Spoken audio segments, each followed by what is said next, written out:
Noodle. If it weren't for Chris, we'd just have a whole broadcast with me talking and you wouldn't hear me. Just me noodling. Hey friends, how you doing? Today we're doing a live broadcast today, and I'm going to talk to you a little bit about what my guitar tech taught me. I'm just going to be talking about 3 things, and then we can drill down into some more nitty-gritty with your questions. But what we found is that you really like to get your questions answered, and so we want to get straight to getting your questions answered. So if you haven't joined me for one of these before, we have a lot of fun. We do giveaways. We learn a little bit. I do question and answer. We're on Facebook and YouTube today, and we have Instagram watching as well, but of course I can't see those questions, so they're going to need to head over to Facebook and YouTube in order for me to get to those questions. I'm going to get into what my guitar tech told me in just a minute, but first I want to tell you that we got lots of good things coming your way. Number 1, we're going to start doing our contests a little bit differently. So you know that we love giving stuff away, guitars and lessons and all that good stuff. And so one thing that we're going to start doing in these live broadcasts is that we're going to change it up, because we've been listening to you guys. Some folks will say, I hate Facebook. I don't have Facebook. Okay, me too. I don't love Facebook, but I'm on it because it's one way that I can get to my Facebook folks. But everybody has their own little thing. Some people don't have Instagram. Some people don't have Twitter. Some people don't have email. Some people don't have a computer. My wife doesn't have a computer. She uses a phone.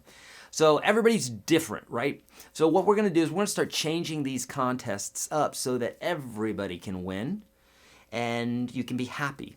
So what we're going to do today is, what I want you to do in order to be entered into the contest today, which is to win a lifetime membership to the Unstoppable Guitar System /365, is we're going to pick one winner from this Instagram post that you can see. Well, here it is right there.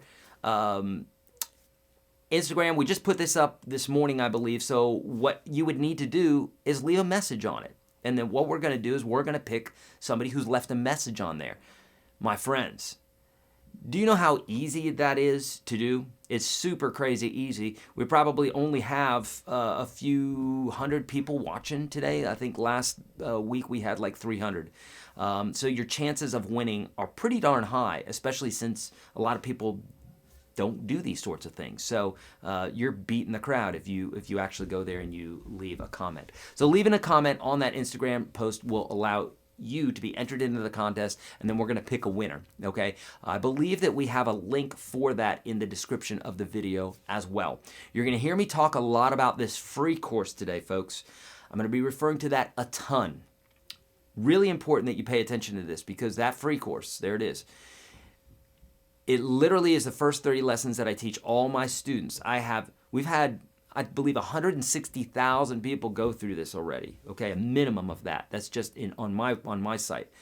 Lots of folks are learning how to play guitar just through that free series alone. Now, if you want more videos, I've got more. I've got thousands of videos, but this is my gift to you. It's literally just a gift. There's nothing that you have to do but go there, and voila, you can get into that course there, okay? We'll send you a link and you'll be in. So I'll be referring to those 2 things today. You can share this. We would love for you to share it. That's kindness, and that shows that you love and all that good stuff. So please do share this. I'm going to be getting to questions on YouTube and Facebook.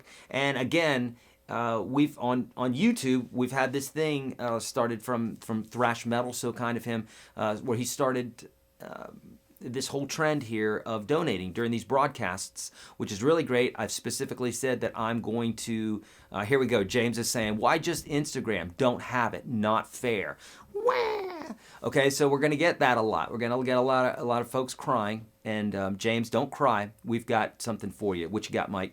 We're gonna announce the winner on IG Stories tomorrow. Thank you for reminding me. Yes, and I have that written right on the board here. Mike reminded me to do that, but of course I didn't because James is crying and he got me all befuddled here because I don't want James to cry. James, don't cry. So IG Stories. This is what we're going to do. Tomorrow morning, we're going to announce this on IG Stories. So if you don't have Instagram, then get Instagram. If you don't want to get Instagram, then you can't be in the contest, at least for today. But guess what? We're doing it in all different ways, James. So again, come on out, come back out. It's going to be cool, you know. Shouldn't be just on Instagram safe. I don't know what that means, James. But nonetheless, we've got lots of different ways to do this. So James, come on, man. You're stronger than this, okay? Just stick in there with me because there's going to be something that we're going to do. Something to where you just raise your hand at home or something. We're going to make it really simple for you. But literally, that's what the contest is today. Otherwise, we do all different ways to do this, okay? Okay, good. So let's go straight into what my guitar tech has taught me. And I'm going to tell you these things, and these are the top 3 things. We can get to a bazillion other things as I talk about inside the Unstoppable Guitar System, where I have several hours of courses with my guitar tech. I have several guitar techs, but one, Greg Ellis, he's my dude. He sets all my guitars up. He actually has helped me purchase the majority of my vintage guitars, where he'll check them out and say, man, this one's a real special one, and whatever. He'll check it out and make sure it's all legit. As I've bought vintage instruments before and then brought them home and found out that they were hodgepodged together, and I spent lots of money on a non-vintage instrument and immediately went back to Guitar Center and took them back and buy them now from Groon. Sorry, Guitar Center, I love you, but the vintage guitars you guys aren't checking out.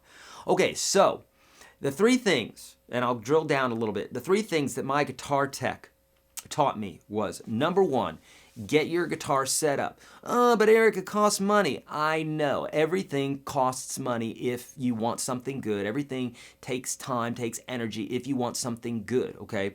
We live in a strange little world right now where people think that things are just going to come to them. It's not. You got to get off your A and you got to go get your guitar set up if you want it to play well. You don't have to. No one's twisting your arm. But if you want a guitar that plays well, you should get it set up, even if it's a great guitar. What does that mean, set up, anyhow, Eric? Well, what I mean by that is a guitar tech, somebody who knows the mathematics and all the bits and pieces, how to adjust a guitar, how it should be, how you might want it according to how you play and the guitar and the style that you play, style of music and everything else, because all that is dependent on that. There's not a right way. There's not a perfect way to have a guitar set up. There's just what's right for you. One guy's going to want his strings higher, when another girl's going to want the strings lower. Thicker strings, there's a myriad of different variables, okay? So it's important that you bring it to a guitar tech and you allow them to look at it and you say, this is how I play the guitar, this is what I want. And then you let them know, and then they can do all the bits and pieces. So things like change your strings, put the right gauge of strings on it, checking the nut, making sure the strings aren't sitting on top of the nut, but that they're in the groove.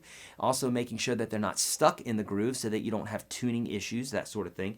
They'll typically look at your frets, they'll polish them, crown them, bring them to a point so that you're not getting that grindy type feeling when you're bending. I get this on my guitars, even though they've been set up and what have you, which is going to be number 3 that I'm going to tell you about here in just a moment.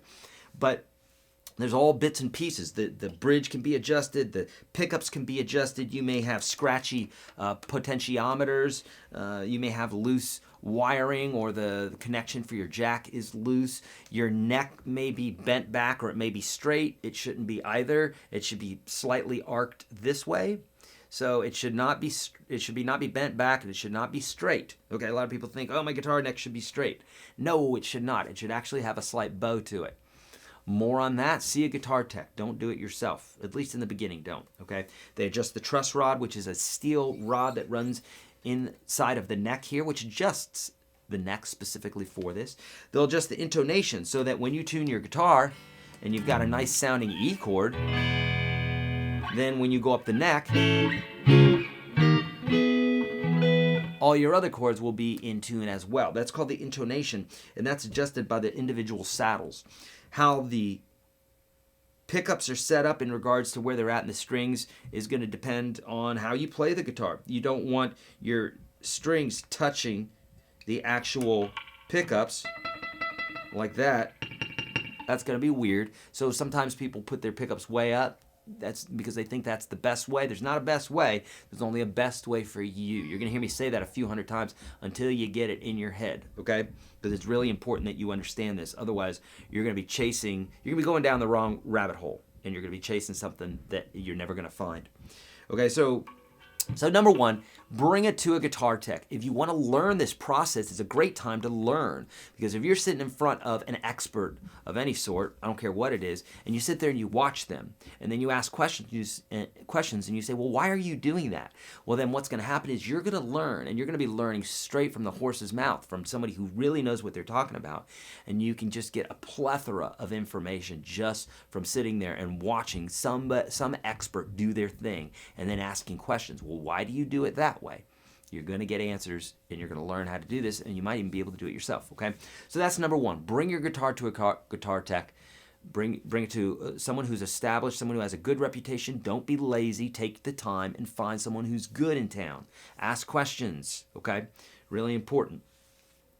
Okay, go to that tech. You're going to spend anywhere from about $50 to $150 to get your guitar set up. But Eric, I don't have that much money. Okay, then you don't get your guitar set up, and it's going to play like poo-poo, and you can just sit in your room and complain about it. Otherwise, you can get a job, get your $50, and go get your guitar set up, and everybody's happy. Cool, all right? Do that. So then number two is taking care of your guitar in the interim. So now you got your guitar set up. Now what about things like temperature and humidity and hanging on the wall and being in the stand and being in the case?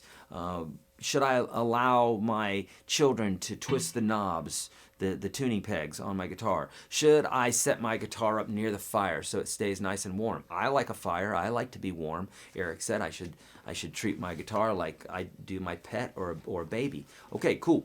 But you probably wouldn't set your baby or your pet in front of the fire, right? You're going to be in front of the fire maybe for a little bit, and then when it gets warm, you're going to back off because you know when that time is, but you're not going to set your guitar or a baby or your guitar in front of the fire. Okay, don't do that. So, humidity and temperature, really what you want is you want the humidity to be something comfortable that you would be comfortable in. When it's too dry or it's too wet, okay, that's bad for an instrument, especially acoustic instruments. Not as bad for an electric. They're a little bit more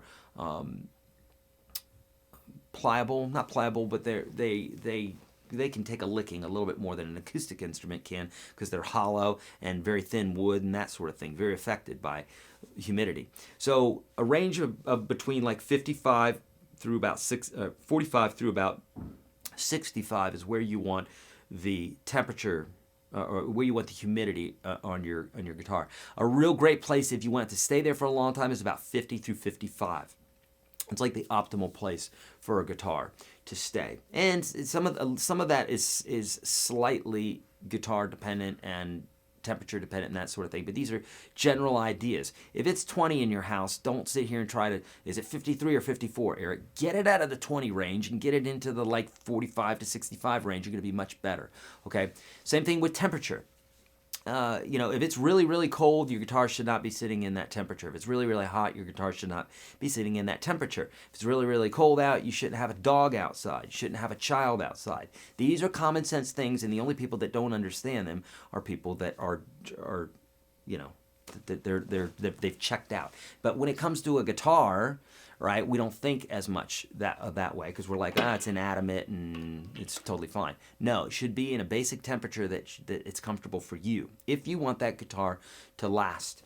The 69 SG that I bought, right? You guys have heard this story. Supposedly owned by the Runaways, Joan Jett and Lita Ford. The gentleman that I bought it from, Gary at King Bee Guitar, who's just down the road here in Franklin, he sets up, he's got mad skills in setting up guitars, refretted my 65 Strat, which I'm not just going to let anybody touch. But he refretted that, and anyhow, he's a beast and a pro at what he does. But he was telling a story, this was when he just didn't know very much about guitar. He was just in a band and he was playing, and I forgot where they were, North Dakota, someplace very, very cold. They were driving around in a van, and he knew that his guitar should be warm. So they're driving around in this van. They didn't have air, or they didn't have heat. He takes his guitar out. They go into the hotel room. The first thing he does is, man, I need to warm my guitar up, and he opens the case. Okay, well, what's wrong with that, Eric? Well, what happens is the case is cold, the guitar is freezing cold, probably since they're sub-zero, since they're in North Dakota or wherever they were, and he opens that case, and now the heat of the room hits that fretboard, and it wants to expand really quick. What happens? The whole guitar starts checking. Checking means cracking, so literally he's got check marks all over the entire thing. That usually doesn't happen for several decades, but this happened to him instantly. And I forgot what it was, 54 Strat, something that would be worth like $1 bazillion today. So don't do that. That's not a good idea, okay? Let things warm up and cool down slowly. Keep them in their case. If you're not going to use a guitar for a long time, it's fine to hang them on the wall. A guitar stand is even better because there's no tension on the neck, although there's not really a lot of tension on the neck. I've seen guitars, you go into Gruen guitars and they have, $100,000 guitars hanging, okay? And that's George Gruen, who wrote the Guitar Bible, so he kind of knows what he's talking about. I think he would probably know not to do that if that was a bad thing, okay? So I hear people say all the time, do not hang your guitars, okay?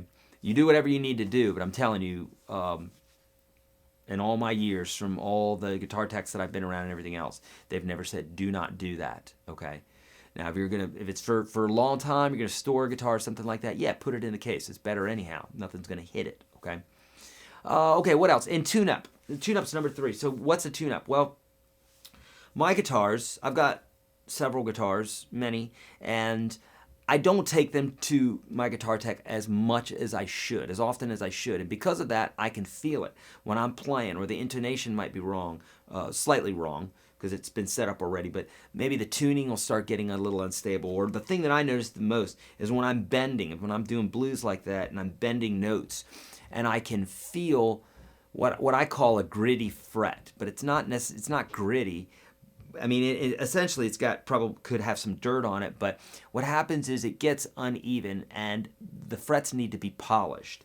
So right now, if I look at my frets, they're shiny, but not shiny as if they were just polished.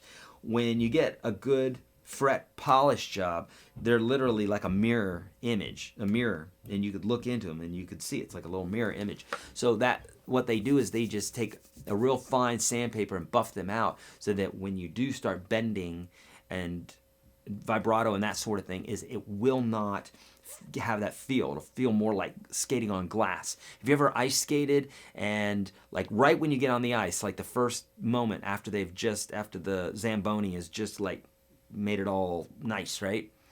It's called the Zamboni. There you go. That's an extra. That's a tidbit, a little tip for you. A little thing that goes around is a Zamboni in it, and it wets the ice, and then once it solidifies again, now it's real smooth, so you get out on the ice right away, and it feels great, right? But after a while of people cutting and everything else, it starts feeling a little bit gritty. That's what the frets feel like when they need to be polished. And once they do get polished, it feels like the Zamboni is got to your guitar, and it feels really nice, okay? So those are the 3 things that my guitar tech taught me. I won't go into any more than that. I really want to get into your questions. In fact, that was a little longer than I wanted it to be, but we're gonna head over to Facebook first, and then I'm going to get questions on YouTube after that, okay? All right, so on Facebook, and friends, link is I think it's in the description. Let me see here. Yes, it is. In the description of the video, at least on Facebook, I'm sure on YouTube as well, you're going to see a little link there that says Instagram. Click here to visit the Instagram post for a chance to win. If you click on that and you post a comment on that video, it will put you in the running for a chance to win a $529 package, I believe it is. Yeah, something like that. It's basically lifetime lessons from me. Unstoppable Guitar System /365. Okay, so if you want to win that, then that's where you go. So go do that. All right, so getting to some questions here on Facebook. And I'm only going to look for those with a question mark. I appreciate all the love and all the kind words that you guys say to me here. I won't shout you out by name just because we've got several hundred people here and we can't really do it anymore, you know? Ryan wants to be a top fan. How to be a top fan? I think you do that by responding a lot and liking and messaging and that sort of thing. I'm pretty sure that's how you do it, Ryan. So again, only going to get to those with a question mark because I have to scan through these really quickly. So please do that, okay? Would you recommend filling extra below 12th fret for lower action when leveling? How straight should the neck be for best playability? Okay, would you recommend filling extra below 12th? I don't know what that means, Andrew. Sorry. How straight should the neck be? It should not be straight.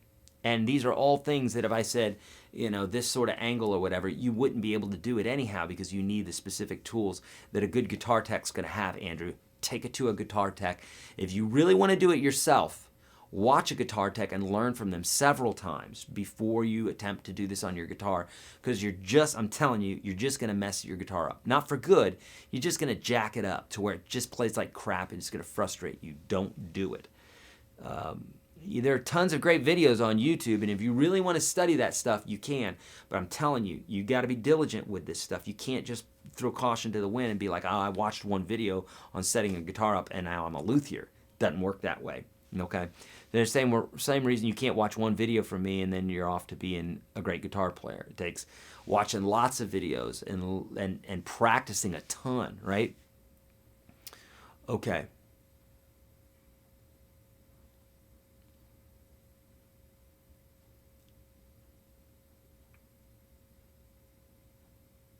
Okay. What about learning to set them up yourself? David, yes, indeed. All what I just said. You definitely can set it up yourself, but you're going to have to watch lots of videos, and I'm not discouraging it at all. I think it's a great thing. For me, I just don't have the time. Okay? Back when I started posting stuff on YouTube here, I would do my own videos. I did everything, and I wasn't selling anything. I didn't have any courses, didn't have any books, didn't have a website. I mean, I had a little website, but literally I did everything by myself. Now I don't have as much time because I'm doing stuff like live and making videos and what have you. So I always have a pro do it because they're going to do it way better than me, take a lot less time, and I have more money than time at this point. It was before I had more time than money. So yeah, you can jack it up. Yeah, indeed. Should a guitar be unstrung when put in storage? Flynn, no.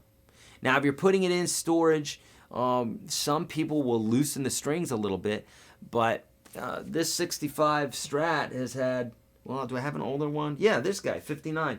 This guy's had strings on it since 1959. So whether it was sitting in a case, or sitting on a wall, or sitting in a stand, or someone's playing it, it just has the strings on it, right? So like, how's that hurting anything? It's got a steel truss rod in it, and it's made of solid wood. So at least this part is. So I mean, it's a strong guitar. So it's not like eventually it's just going to bend and break, unless the variables, you know, unless those like extreme heats and colds and humidity and those sorts of things, you know.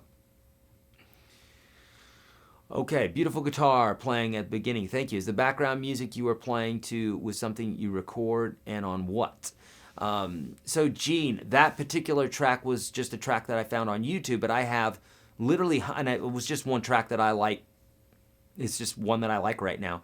But I have hundreds of these inside of the Unstoppable Guitar System that we build. Okay, and yeah, you can find those in the Unstoppable Guitar System.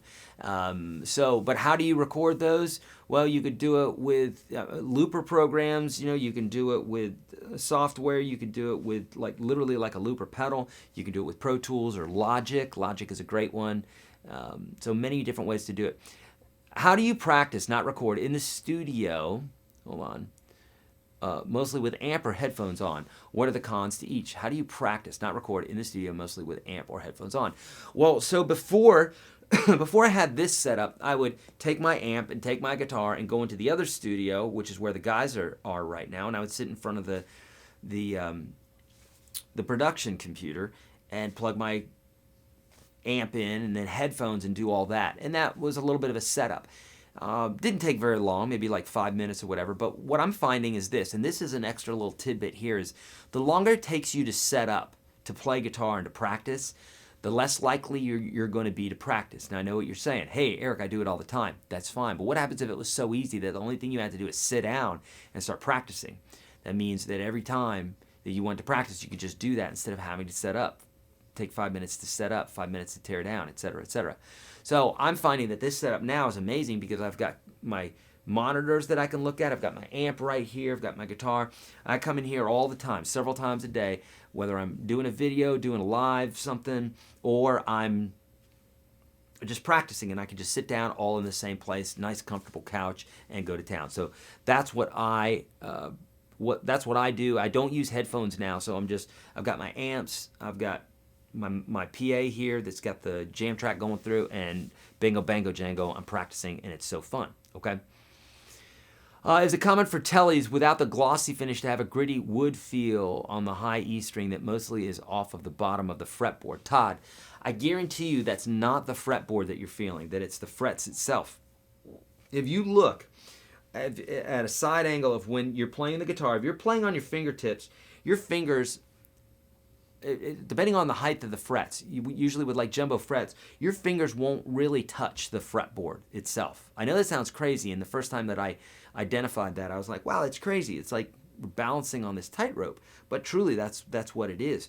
Your fingers are not really hitting the fretboard as much. So my guess would be, earlier what I said, you need to have your frets polished, okay? And that it's not the fretboard itself. Hard for me to diagnose from here, but that would be my best bet. Is it better to learn songs or scales first? James, always learn songs. Scales don't do anything for you. That's like, is it better to go to Home Depot and buy wood, or is it better to build a house and live in it? Live in the house, right? So like the wood isn't going to do anything. You go to Home Depot, you buy the wood, and you buy all the tools, and you just pile them in a pile and go, there you go. But you're not going to be able to live in it. No one cares about scales. Everybody cares about songs. For 3 string power chords, this is Ron on Facebook, do you suggest using 3 fingers or just 2 with a bar on the 3rd and 5th? Ron, either way, I do both. It just depends on the application. Usually I do fingers 1, 3, and 4. What happened to my Roku channel? David, I don't know. I didn't even build the Roku channel. Some Indian company called me up and said, we're building you a Roku channel. I said, you do that. Nah, and I don't even know what's going on there. But we need to have one if it's gone. I don't know why. They said I'd get some sort of ad revenue from it. I didn't get anything. That's okay.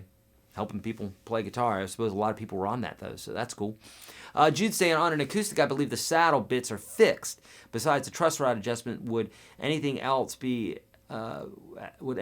help for intonation being stable as I play further down the neck, further up the neck, Jude? But yes, I get what you're saying, further up the neck, because we're going up in pitch towards the body. Jude, so very rarely you're going to have an acoustic that has an adjustable bridge. Very rarely. I've seen them before. But you can have compensated bridges as well. Okay, I won't get it, but my SJ200 has a compensated bridge, or not a compensated bridge, but it's at an angle. And there are other ones that have like little stairs, what have you here, that even make it better, okay, for that sort of thing. So, with that being said, those are the things that you'd want to get adjusted. Okay, sometimes the strings themselves, the thickness of them, can also matter. See a guitar tech for that. That's outside of my pay scale. I just honestly don't know that. Okay.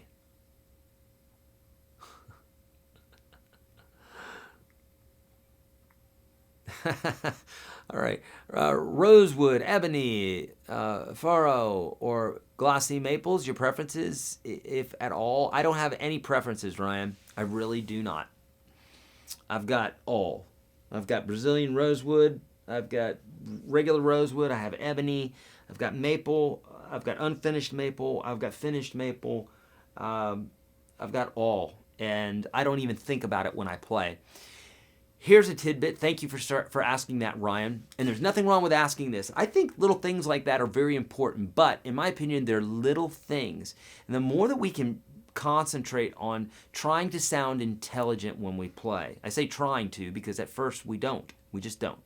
So the more we can try to sound intelligent on the guitar, that's truly what matters. No one cares about the neck. No one cares if you know scales. No one cares if you know chords. They want you to speak to their soul through music. Bottom line, end of story. You can add a bunch of dialogue to it, but at the end of the day, that's the only thing people care about, okay? They don't care how much music theory you know. They don't care how fast you play. They care, do you speak to their soul through your instrument? That's all they care about. So let's focus on that stuff more so. But again, there's nothing wrong with asking that question, Ryan. That's a great question. But stuff, I guess that's what I'm saying. That's how I think. Is I don't even think that. 99 times out of 100, when I pick up the guitar, I'm like, how can I play that better? Or how can I, like for me right now, I'm really wanting to get better at the blues. I feel like I say the same things all the time. Less than what I did last year and less than what I did the year before that, but I have so far to go. I watch some players play and I go, dear Lord, like I've been playing for 30-something years. I'm a guitar teacher and I still am not playing like I want to play the blues or anything else. And I know that that's an ever-moving goalpost for everyone. It's like wherever you're at, you're going to... the goalpost is always moving, but indeed, it's very, very important that you strive for that at least. Okay, cool. All right, jumping over to YouTube, Instagram, folks. You know, as always, can't answer questions on Instagram just because I can't see the monitor from here or my phone. So we got the phone flipped around. You can watch this, but if you really want your questions answered, please head over to Facebook and YouTube. That's where we're doing all this fun stuff. And there's a link inside of Facebook and YouTube. You're going to see it. Number one, to the free course. You're going to hear me refer to that a whole heck of a lot, especially here on YouTube here in a moment. And then the other one is the link to the Instagram post that if you want to be entered into the contest to win a lifetime membership of guitar lessons from me via UGS and 365, we're going to pick one winner. If 5 people have messages on there, then I'll pick one of those 5 people to win a $529 package. It's literally that easy, my friend. We make it super easy for you to do. Okay, and that's only what we're doing this week. We're going to change it up every week. We're going to change it up a bunch so everybody can be involved. If you don't have Facebook, cool. If you don't have Instagram, cool. If you don't have a computer, cool. If you don't have a guitar, cool. We're going to make it easy for you, okay? And tomorrow we're going to announce this on IG Stories right before the other live broadcast, okay? All right, so here we go. Update on the new guitar coming soon. Karen, I'm so glad you asked. I have pictures for you. Would you like to see some pictures? I can hear you. Okay, yeah, let's do some pictures here. So right here you can see... So this is a new camera setup that we got, by the way, that we're really happy about. This is our mobile rig, and Mike is running that and took this picture here. And you see the guy in the background there with the beard and the mustache and the hat. That is John Scott. He owns Bluesman Vintage Guitars in Spring Hill, Tennessee, and they're absolutely fantastic guitar company. They've made guitars for a lot of big names. A lot of rock stars, country stars, that sort of thing. And he was the guy that I sought out here to make my signature guitar. So I've been working with him for about a year here. And I know folks are like, dear God, when is this guitar coming out? It takes some time, especially when you want to make it right. I've told you guys before that I don't like to do things in a way that's cheap. What I mean by that is I'll try to make it affordable, but I don't like it to be cheap as in crappy, right? So it takes time to do this, and that's why it's taken so long, okay? It's because we really want it to be right. And the dude over to the right there, that looks like me. Yeah, that's me. Okay, so, and then this is the first guitar. Look at the color on this, my friends. This is exactly, and he nailed this literally like right out of the gate. I was hoping for this color. He did this color exactly. And what you can see is that it's kind of a cobalt blue, and then it fades into almost like a darker, almost like a black around the edge, which I love. And look at that guitar neck. It's the same color. What? Yeah, so that's something that I wanted to do with this guitar. You can see that it's going to be 3 humbucker-sized pickups. There's going to be a humbucker in the bridge. There's going to be a single coil in the middle and a P90 at the neck.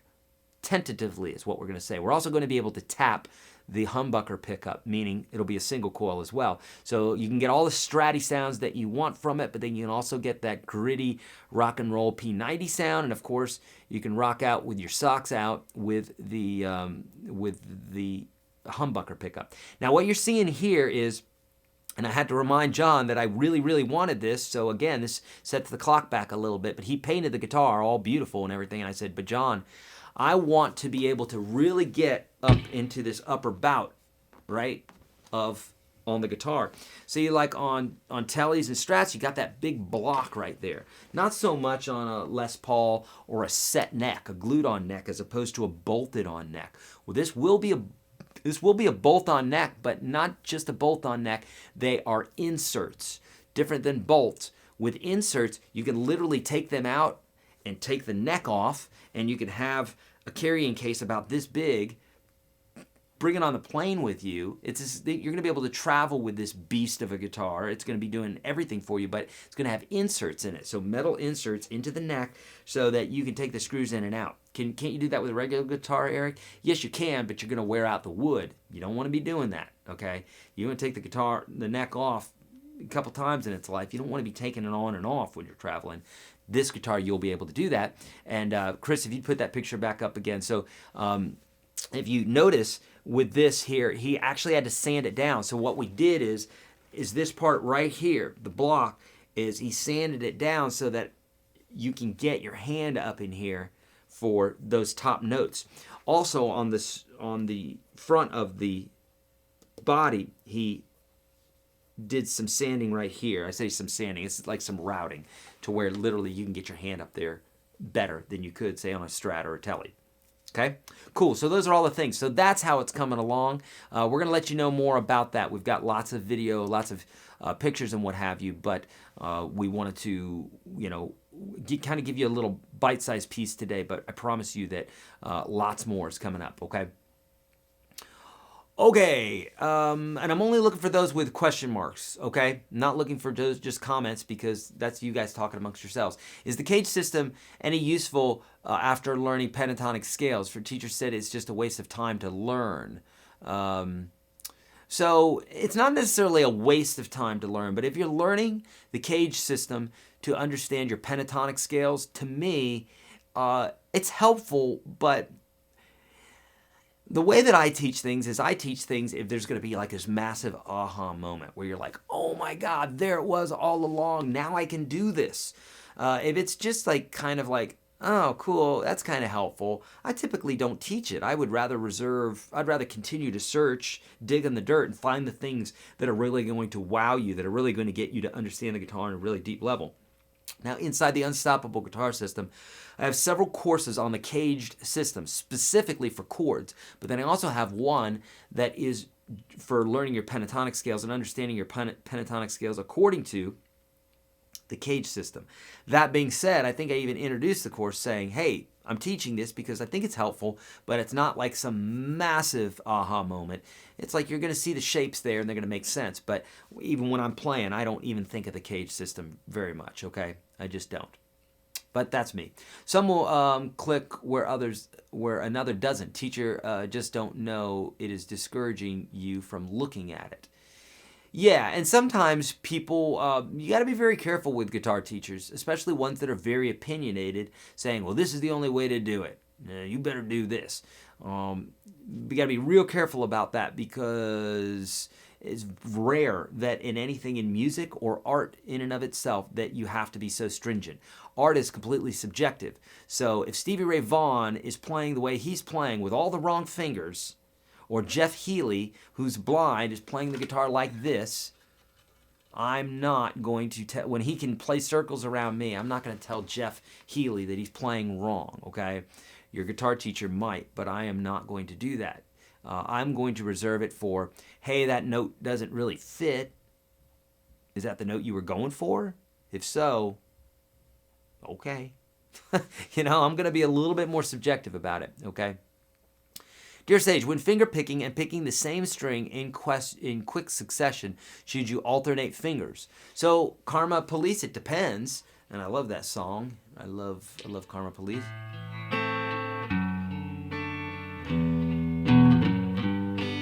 Okay, anyhow, so it just depends on what you're doing, You could do that, thumb, first finger. You could do that. Just depends,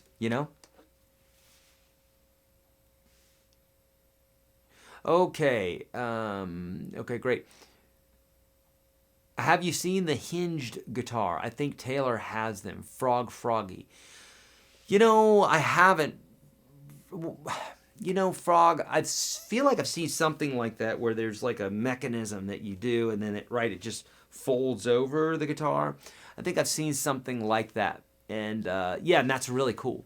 I think that's really cool. Okay, do you use pedals with the electric acoustic? Bill, I typically do not. I have before playing live, especially if I'm in a venue where I know there's not going to be a lot on the board, like they're not going to be paying much attention.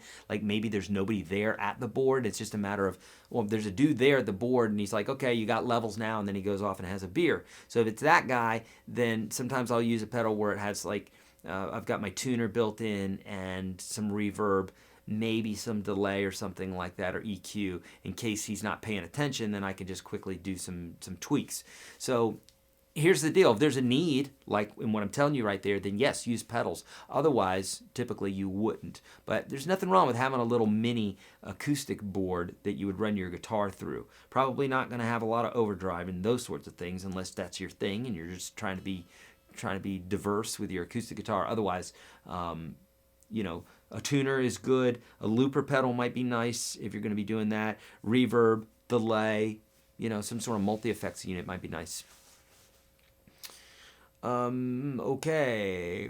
I only have a cheap acoustic with thick strings. Friday, I want to get some bone pegs and thinner strings again.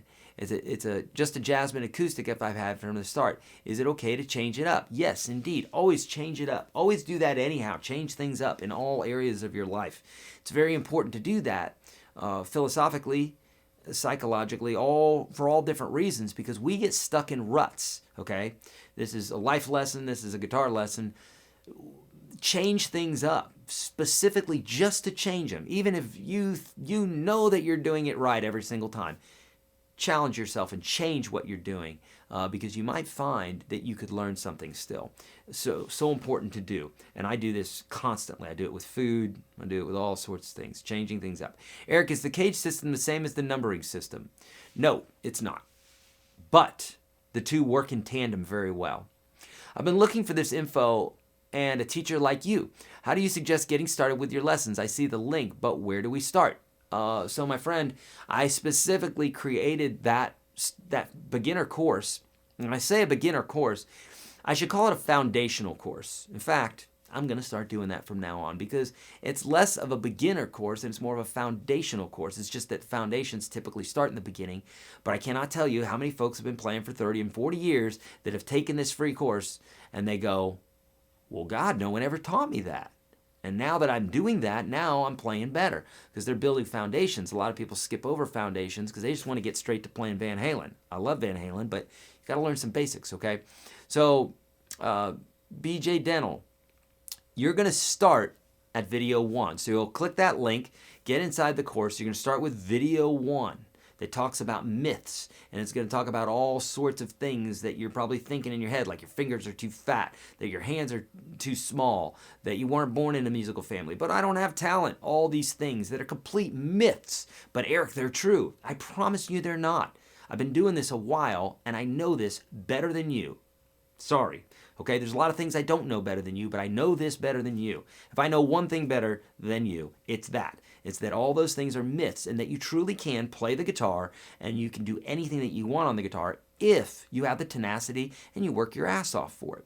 Nobody who's good at anything in this world ever did it by tripping into it. They've all done it by working their ass off, okay? Even, yes, the Kardashians and doing what they're doing now, okay? They're working hard now because now they got something to go after, okay? They maybe didn't in the beginning. Maybe they were just pretty and they got on Instagram or whatever. But everybody who's crushing it these days is working hard, okay? And if you want to be that, then work hard. Don't be afraid of that. Otherwise, you just be completely mediocre and live your life a completely mediocre life. There's nothing wrong with that. That makes it better for folks that really want to get to the top, because then they can just kind of step on you.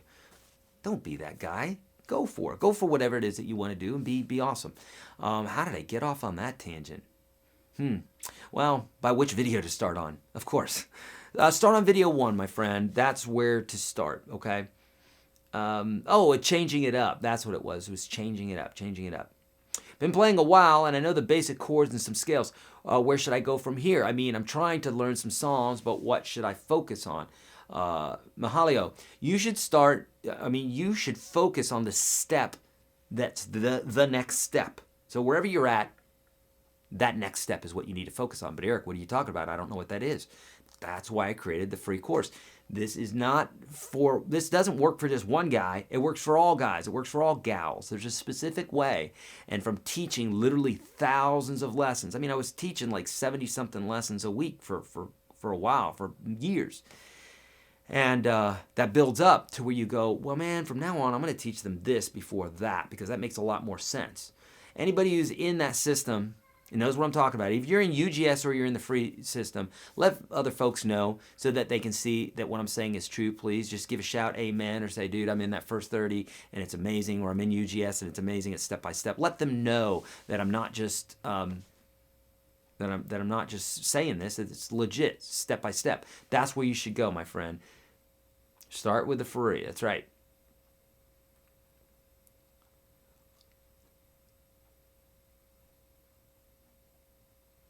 Yes, indeed. Okay.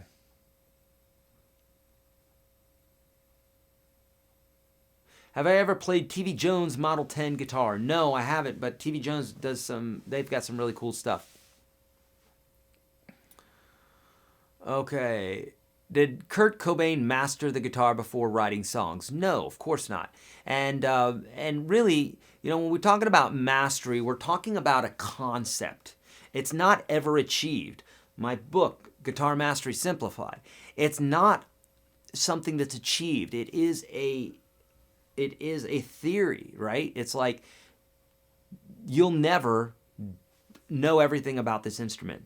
I said it the other day. Clem just donated $5. Buddy, thank you so much. That's really kind. We've got the lunch fund started, guys. That's one taco, and they're going to have to fight for it. So, guys, thank you so much. That's really kind of you, Clem. If you guys don't know, there is a way to donate here on YouTube, and I've mentioned that for any donation that we get, it's going into the lunch fund. So we typically, after these broadcasts, we go grab a bite, and we talk about other stuff that we can do to serve you guys, courses, books, all the rest. We got so many things happening, it's just not even funny. But there is no, I mentioned this last week, that like if you took Stevie Ray Vaughan or some amazing player at what they do, John Bonamassa, or I don't care who it is, Yngwie Malmsteen, just one of these guys who are just an amazing shredder, and you put them in a Nashville session, and then you took a Nashville session player who you've never heard of, but he does Nashville sessions all day long, and he's amazing. And you took one of those amazing players that we call the best players in the world, and you dropped them right into one of those country sessions like that. Who do you think would do better, Stevie Ray Vaughan, John Bonamassa, or this guy who you've never heard of before? Yep, you're right, the guy who you've never heard of before, because this is what he focuses on. But the same way that I had a girlfriend who played in the symphony. I mention this all the time. She was great at playing violin and reading music. And she could read any piece of music immediately and just play it. Didn't matter what it is. Never heard of the music before. Now all of a sudden she's playing music that's never been heard before. How cool is that? And that's because that's what she practiced all the time. But she couldn't improvise worth anything. Okay, that's the way it works. Mark. Woo! Mark, thank you, buddy. We got 2 tacos now, so no fighting, guys. So appreciate that. Mark, that really so kind. Sub. Woo, now I get to eat too. Thank you, buddy. Are there any drawbacks to practicing electric guitars acoustically? Thanks.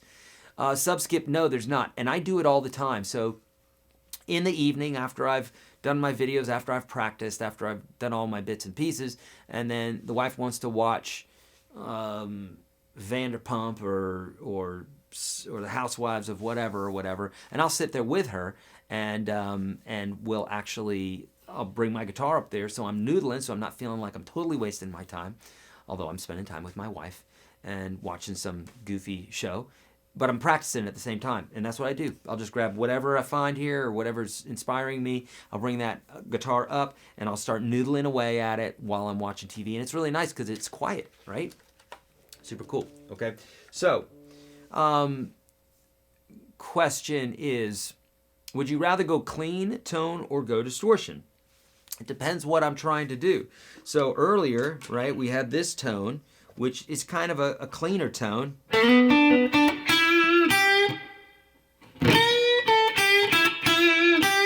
But if I want to, rock it out a little bit.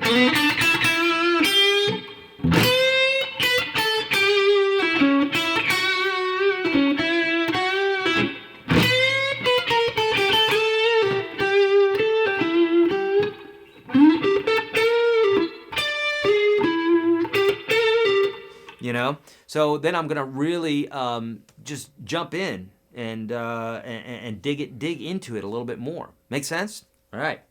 John, $1.99, bud. Thank you so much, man. I so appreciate that. Roy, $20. Nice, man. That is really, it's really so kind of you guys to just do that. We've got lunch today. Thank you, Roy. So kind, my friend. And hey, if you, gourmet vegan burgers, or at least for me, and if you want a question answered, that's a great way to do it, because as you can see, we've got enough folks in the program here that sometimes we can't get to all of them in the time that we want to get to them. So it's a great way to get it to pop to the top, and so you can see it. Either way, I'm going to try to get to your questions, but I appreciate you guys in the donations. BJ, thank you, bud, so much. Thank you for the first 30 lessons. Can't wait to start. Yes, do it. And when you're in there, BJ, please hit me up. Say, hey, Eric, this is BJ from the live show. I'm enjoying this. Can you help me with this lesson or whatever, okay? Or point me in this direction or whatever. I'll help you out. Because I literally answer the questions in those several times a day. I'd say I'm getting anywhere from, well, it depends. The last few days it's been a little lower, but sometimes it's anywhere from about 50 to 100 questions a day in those, and I'm getting to all those. I'm constantly digging into those, okay? So, so kind. Least I can do, Roy is saying, I can't afford your course right now, but supporting the free 30 is a must. Thank you so much, Roy. And here's the deal. We've got so many, Mike, thank you, brother. Woo! All right. So kind of you, my friend. Put a question too. If you guys are donating like that and you have something specific, it's like I'm going to give you a shout out and I'm going to see you. So would love to be able to get to your questions specifically. Okay. Roy, thank you so much. And here's the deal. I started off doing this for free, and I still do a lot of stuff for free because I want to make it accessible to all people.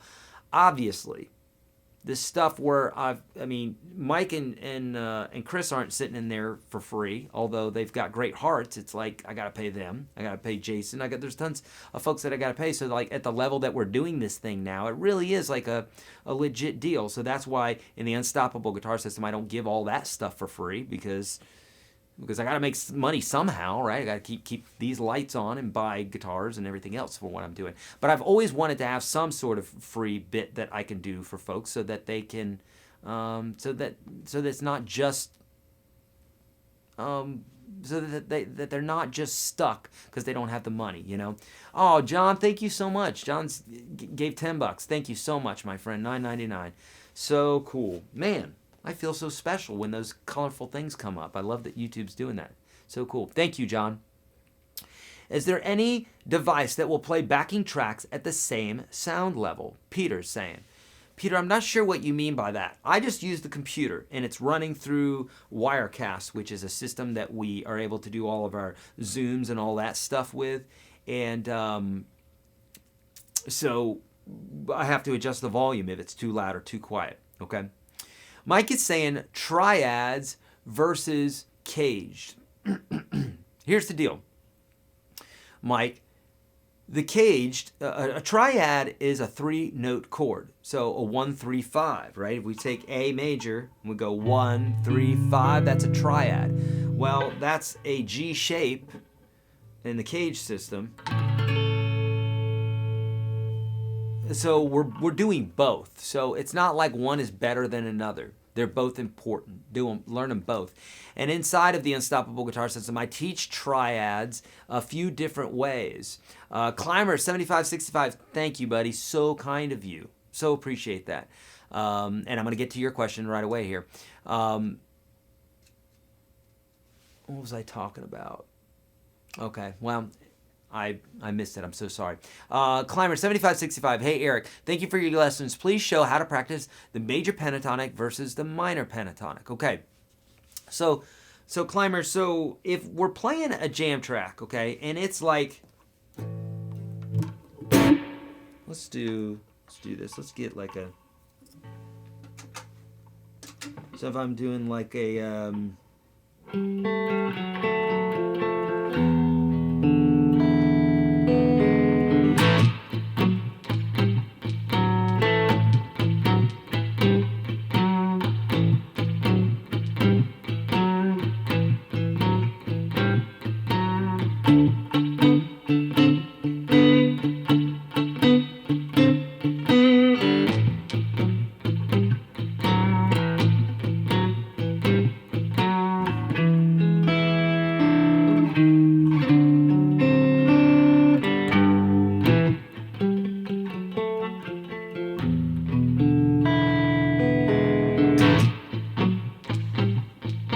so now this is, by the way, this is a looper, the pedal that I'm using here so that you guys can understand exactly what I'm doing. And, you know, this chord progression, a basic 12-bar blues, Rick, woo, $9.99, thank you, bud, thank you so much. All right, we're going to have margaritas today. Thank you, Rick, that's really kind of you, my friend. No, we typically don't drink. Not that we have anything against it, we just don't. But so if you take a basic 12-bar blues progression, you're playing a major chord, and the 4 chords major, and the 5 chords major.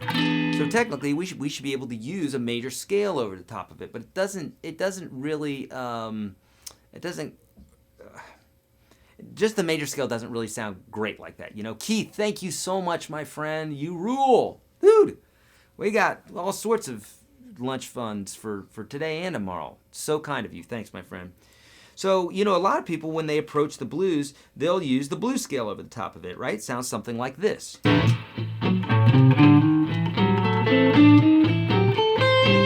If you're just playing the scale through it, you know.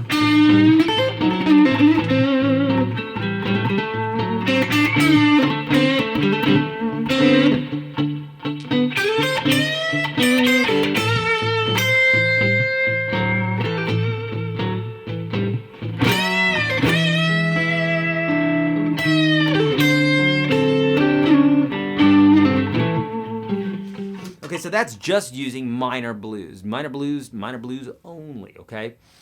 But, so you're saying, like, how can I, Climber's saying, how can I use the major blues? So, you know, if you take the same scale and you move it down, instead of putting your first finger on the A, you put your pinky on the A and play the same scale. So just for kicks and giggles, I'm just going to play the scale over it. Listen.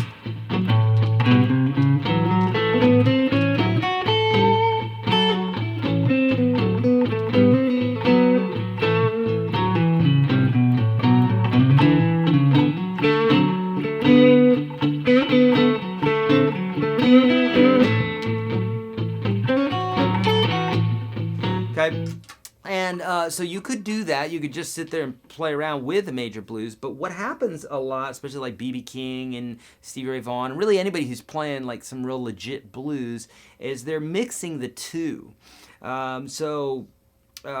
this could be done. I find it's better not to just jump back and forth between these two. But in fact, this whole new series that I'm working on right now is about mixing the major and minor blues together, because that's truly the way the pros do it. And that's how they get all these different sounds. So it's like basically taking this form, but what it would look like here, okay? So...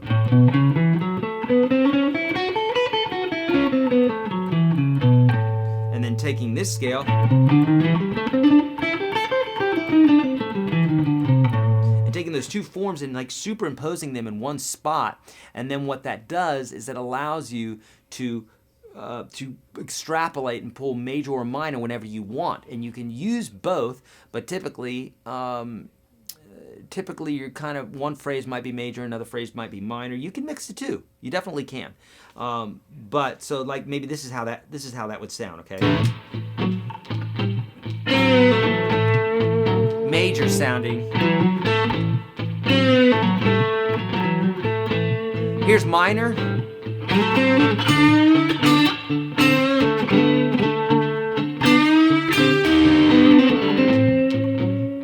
Back to major. Minor.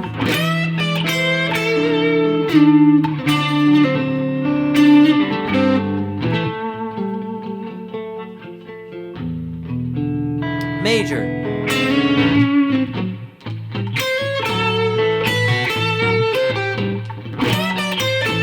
Threw in some minor there.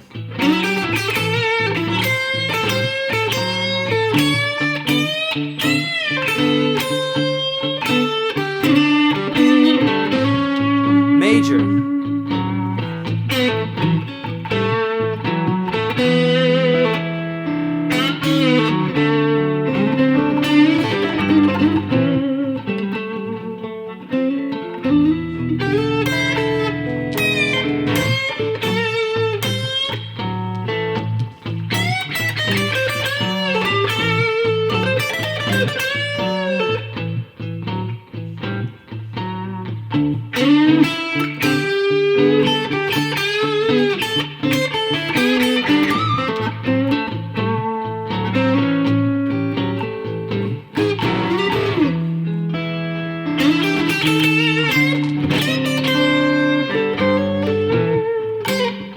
So with all that being said, take the chord progression, take your, whatever chord progression, a 12-bar blues. And since it has major chords, then you can use the major pentatonic over it. But let me tell you something that I've discovered. This is a tidbit that really, truly might help unlock you, because it helped unlock me big time in regards to thinking about blues. So you'll see a lot of country players that are really good at blues. And you'll see, in my opinion, a lot of rock players that really aren't as good at blues than the country players. And I think I found out why this is that growing up as a rock player, you somewhere along the line, you're like, wow, Eddie Van Halen's using that blues lick,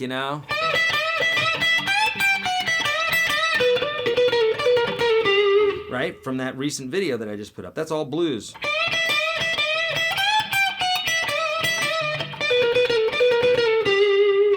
Okay? And what happens is, now this note is major or minor, doesn't matter, but he uses it. So what happens is, as a rock player, you go, oh, blues scale, okay, that's how they play the blues. And you talk about blues, and technically that's a big tool that's used in blues, is the blues scale, the minor blues scale.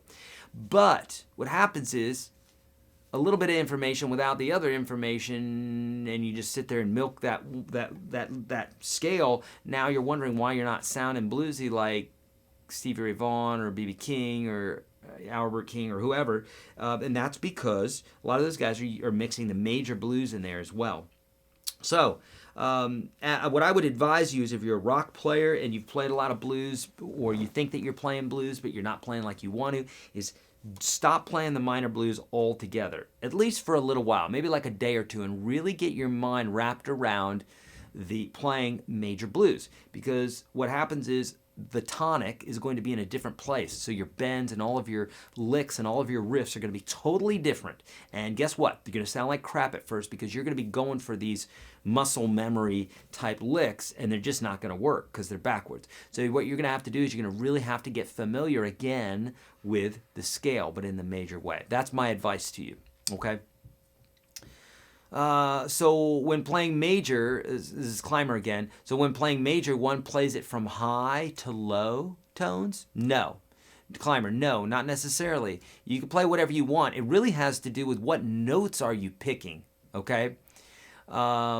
It has everything to do with what notes you're picking. So, for instance, I got this A7 chord, okay? And I do this like, okay? This is from the minor note, from the minor scale. This is from the major. In fact, this is a minor third, this is a major third. And I'm throwing them both in there. And that works really nice over this. Because that note is in that chord, right? So, but then when I go to the, I'm not going to play that note. Because now it's lower to half step. And then back to the one chord. So it depends on what chord's being played. Now, Climber, I'm really going to be digging into this inside UGS soon, okay? I'm going to be creating a whole system for this because I think it's really important, and it's something that eludes people. And the way I see it taught is not the way that I would teach it. Again, that's why my programs are what they are, because I see other people teaching a certain way, and I'm like, well, it kind of makes sense, but that's the hard way to go about it. Why not just say this? And then I just teach it that way, and that seems to be, people seem to respond to that. They go, hey, dude, that's like, I've never understood this before, and now I do. And to me, like starting off folks by explaining the whole major minor thing. Now, if you had a song that was just all minor, if it was like,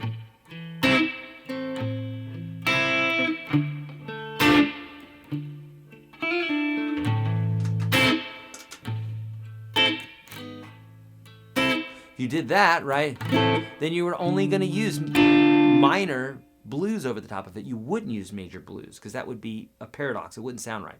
But with major blues, you can use both. It just is. I remember asking one of my guitar teachers going, why does that work, And he's like, it just does. It's just weird. But I think part of it has to do with that we're always bending that note. We're always bending that one note that makes it, we're always bending it up. You know what I mean? The 1 is the same, the 4 is the same, the 5 is the same. The flatted 7 is not. But really, there's only one other note, and that's the flat 7 that really shouldn't work, but it does because we're doing the 7th chord. So that note's in there. We're not doing a major 7th chord, okay? But with that being said, we're bending this note all the time. So to me, it always wants to go major anyhow. That's the major note. But that sounds square. We wouldn't play that, or we wouldn't play. But we'd do this, we'd go,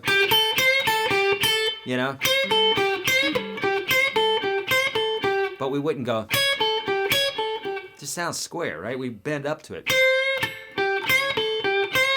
So this note is almost like an Indian music. You have semitones, right? Is it semitones? Quarter tones? Basically, there's a note in between a fret in some places.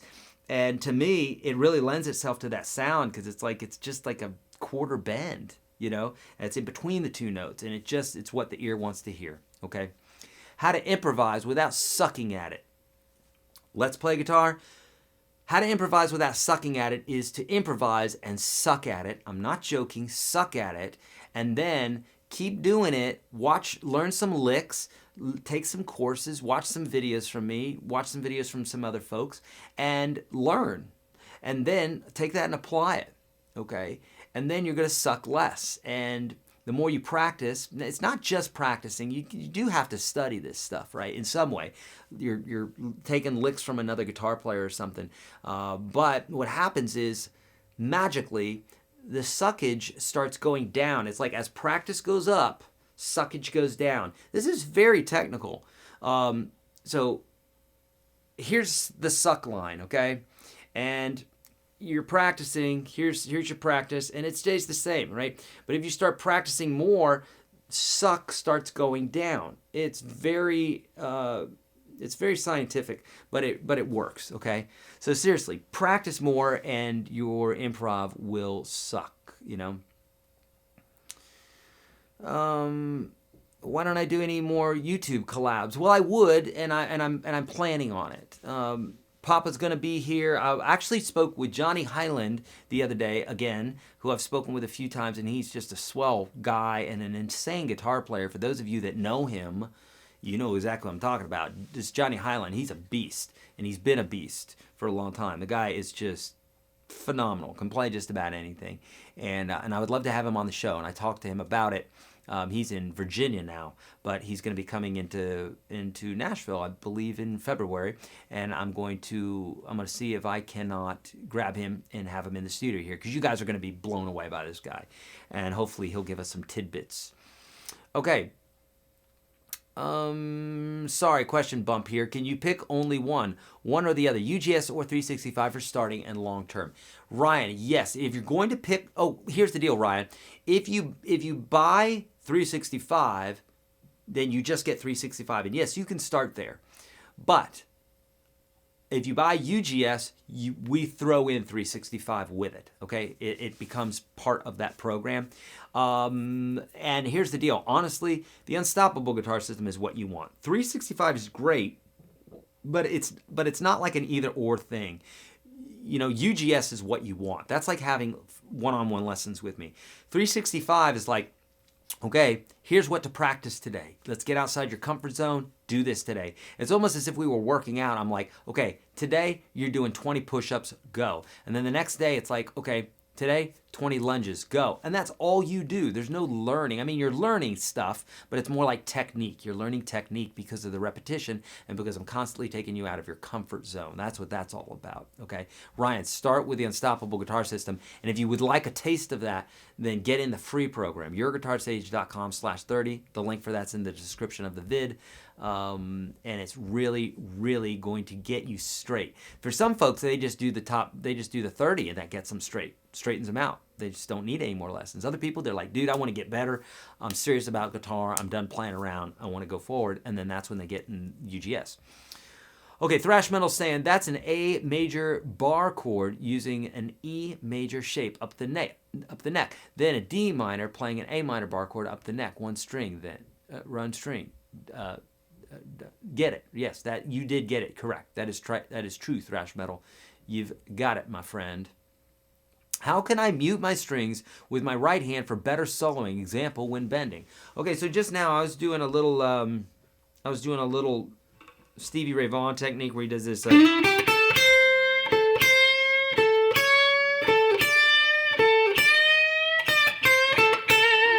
Right, where he's bending. He's gonna blow up the guitar, right? So, and what I'm doing is when I'm bending this, my first finger. Watch this. So, my first finger is, I'm not playing like this. Like right when I taught you, I said, like in the free course, I say play on your fingertips and play like this, right? Play on your fingertips. But what I'm doing here is I've got my finger sideways a little bit, and I'm actually playing just a teeny bit on the pad. Why? Because I want the second string muted, and here's the deal. There's nothing muting that string except for my first finger. Because I'm playing the first string. So that's how you'll do that. And then with the right hand, what I do is I just kind of get handsy with it, and I lay the palm on all the strings that I don't want to sound. It's just automatic. So if you were looking at this from the side, this is kind of what I'm doing. You know what I'm saying? Can you see that? Let's see if I can even get closer here. So I've got my hands laying on the string, so that first, second string, it's like they're playing. I mean, they're open to being played, but this guy's muting all the other strings. So that's how you want to do it. That's going to allow you. Now, it's obviously going to take some practice, you know. Okay, good. James is saying it's great to be clean and sober. Indeed, my friend. How can I mute my strings? Okay, we did that one. Okay, sweet. Is there a way to practice with an amp gain and volume maxed out to get that sweet spot in tone without playing at such a loud decibel level? I have a 12-watt amp. Larry is saying. Larry, yeah, there's a couple things that one could do. There are devices called power soaks. That's kind of like a generic name for it, a power soak. And basically what it does is it allows you to crank your amp up and get that same sound. There's also things like what Eddie Van Halen used to use is he used what's called a variable AC or a variac. Variable AC. And basically what that does is he could lower, let's see how this worked again. Everybody thinks that he cranked up the voltage, but he didn't. What he did is he lowered the voltage. It's called a variable AC, and they burn up amplifiers, by the way, but they burn up tubes, or at least. Now, he'd plug his amp into this, and then he would turn it down, which meant that the tubes had to work harder, which meant that he got these better sounds at lower volume. So that's another way you can do it. Check into the. It's called the Aux, and I forgot who makes it. Universal. Thank you, Chris. Universal Audio. Chris, does that Aux do that? It does something like that. Okay. It will let you play at lower volumes. Okay. There's some other ones called they're called like speaker emulators. Okay. So Chris is our in-house tech, and he's a beast, and he knows all sorts of things, engineering and on the engineering producing side and all that good stuff. So he's a pro at this stuff. But yeah, Universal Audio has something called an aux, O-X, and I believe that it does that. But there's other things like speaker emulators.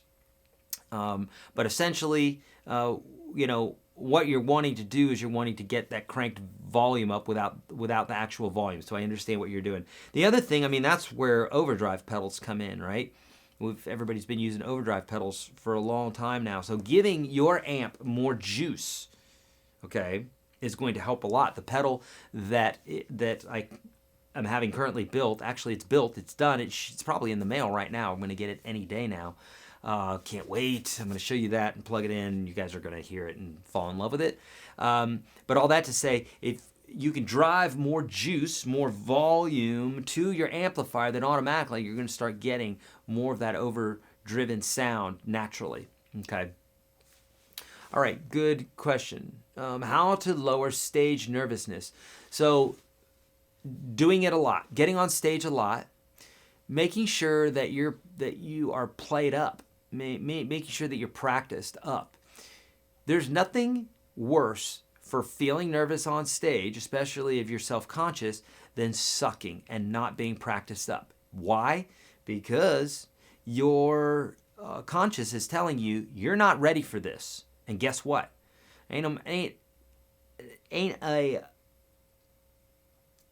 What's the word I'm looking for? There's no amount of positive affirmations that are going to get you to play great when you step on stage. There's no prayer that's going to help you.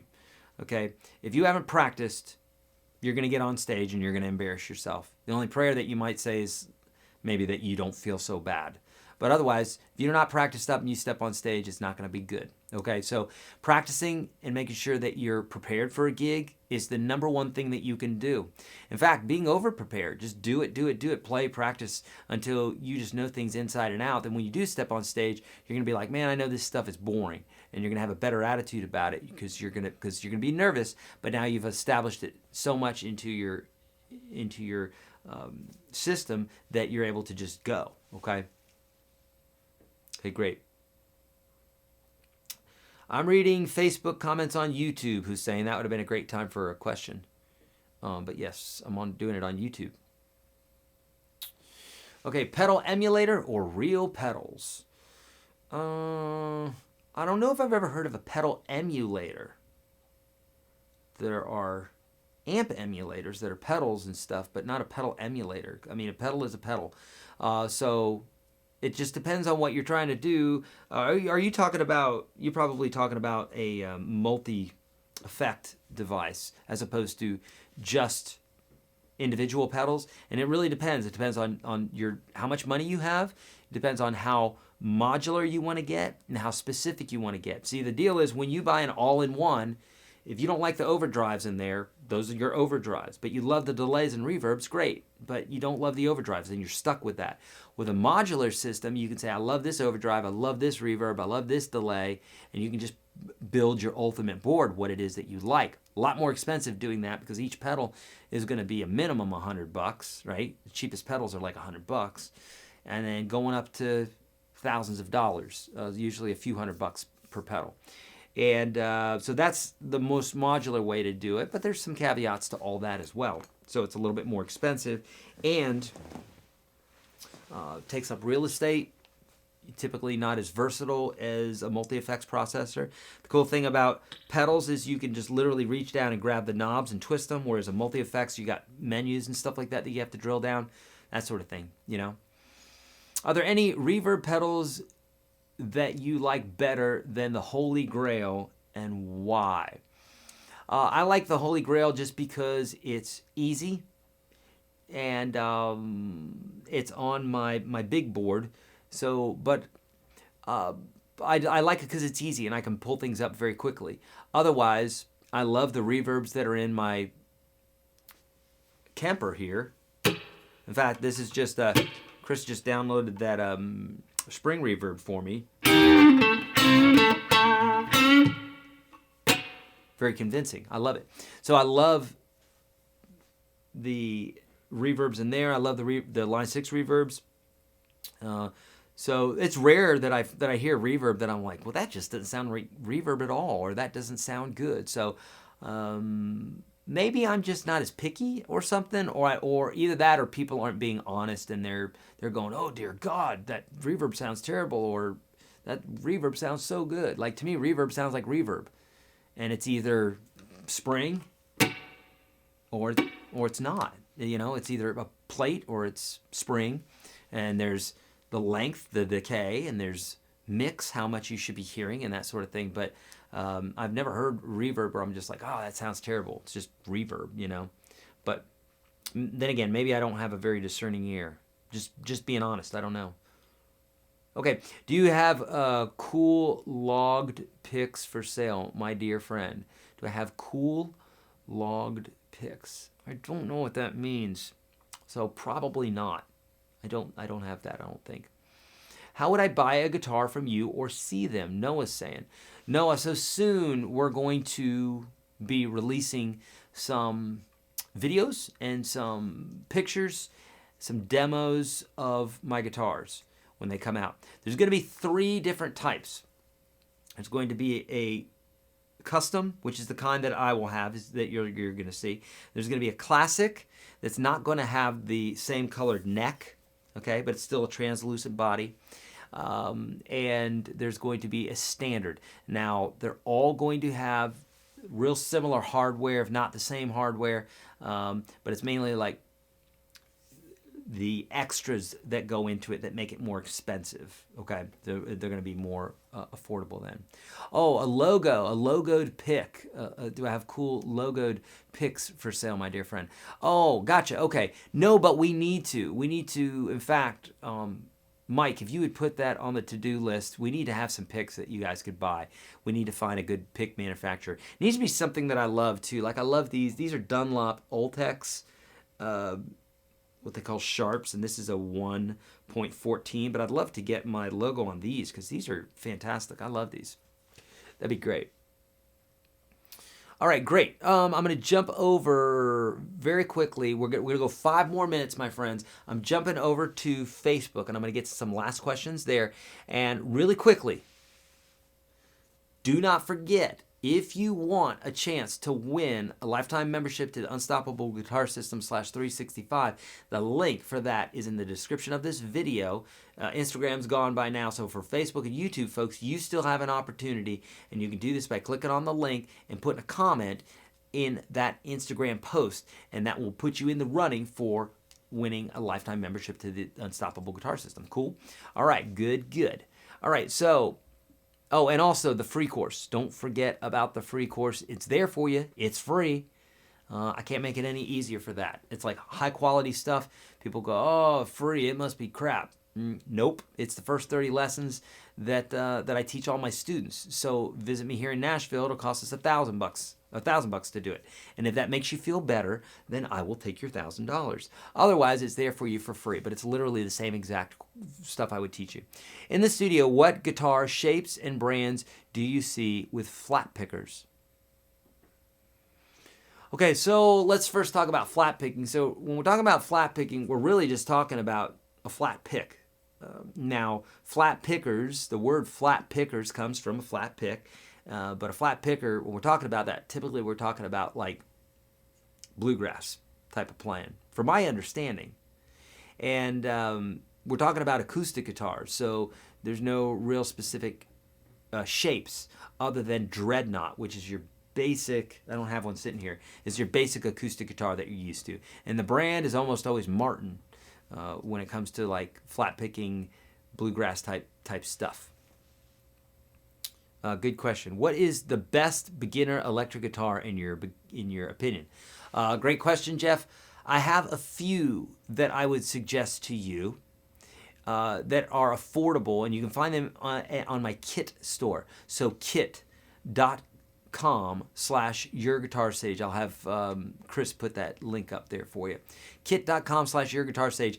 So what you can find here is like amp suggestions, guitar suggestions, picks, capos, cables, like really all the sorts of stuff that I use in the studio here, but then also stuff that I think would be helpful for folks that are Chris, thank you for posting that, but that's just kit.com. You want to go to kit.com/YourGuitarSage. That's where you're going to find it, Mason, but thank you for posting that either way.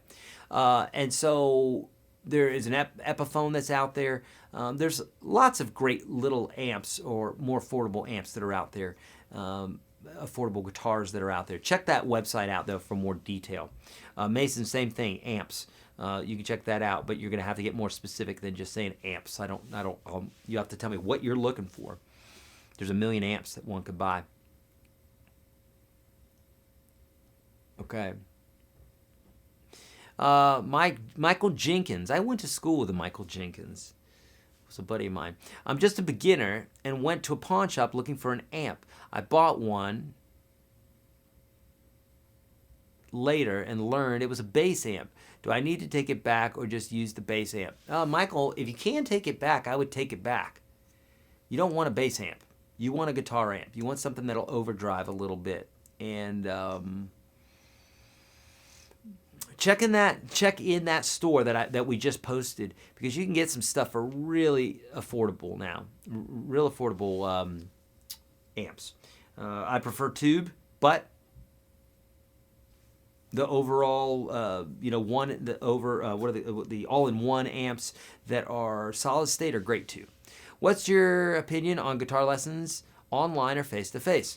Tom, I've done both. So I've learned online and I've taken lessons face-to-face. And I've taught online, I still do, and I do face-to-face lessons. Still do that every now and then. If someone really wants to spend the money to do such a thing, then I'll do that.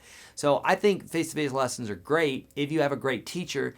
I think online lessons are way more affordable and you get so much more value to them, because you can, I mean, you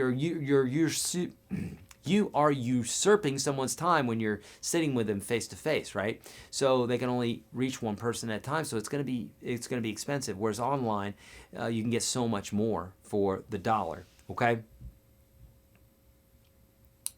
that's my opinion. What looper do you use? Looking to pick one up.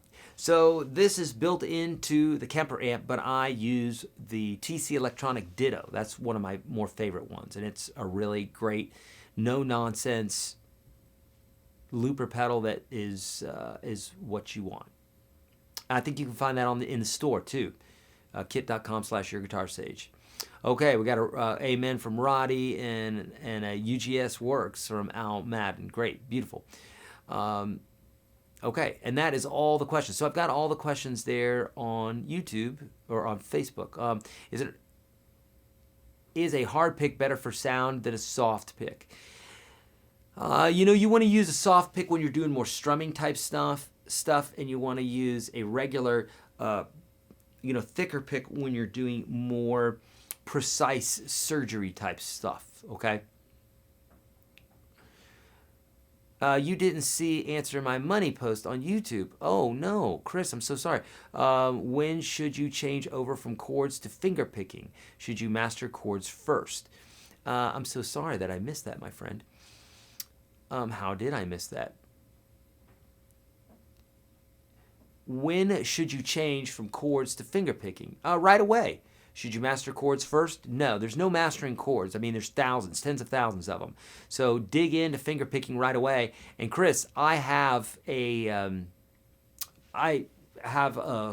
video for that specifically in the free course that will teach you a ton of stuff about finger picking. Lots of lessons or lots of exercises for you to dig into there. So check that out. It's in the free course there.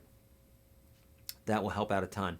And there you are, Chris. I see you. Do I master chords before moving to fingerpicking? I'm so sorry, my friend. Thank you for that. $2 more. All right, we're getting guacamole. Beautiful. Thank you so much, my friend. All right, we are going to leave right now. We're out of here, friends. This has been so fun. I'm trying to get to your questions quicker. We're going to be here again tomorrow. So tomorrow I'm going to be talking about my first big boy amp. So this will be a great time to talk about amps, to talk about tubes, to talk about solid state, all that good stuff so that you understand what's the difference between the two. And yeah, that's what we're going to be doing. Also, a couple things is do not forget, check out the free course, okay? Also, check out the link that's in the description to the video.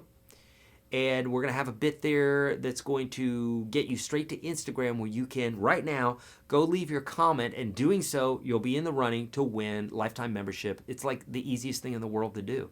If you don't have Instagram, it's okay. We're going to do other stuff. There I am. Right there. That's what it looks like. It's that blue one. Make sure it's the What My Guitar Tech Taught Me. Make sure you do it on that one. Okay? My friends, I love you. Thank you so much. Lots of good stuff coming your way. Yeah. Lots of good stuff coming your way. I'll see you tomorrow, 11 a.m. Central Standard Time, same bat channel. See you then.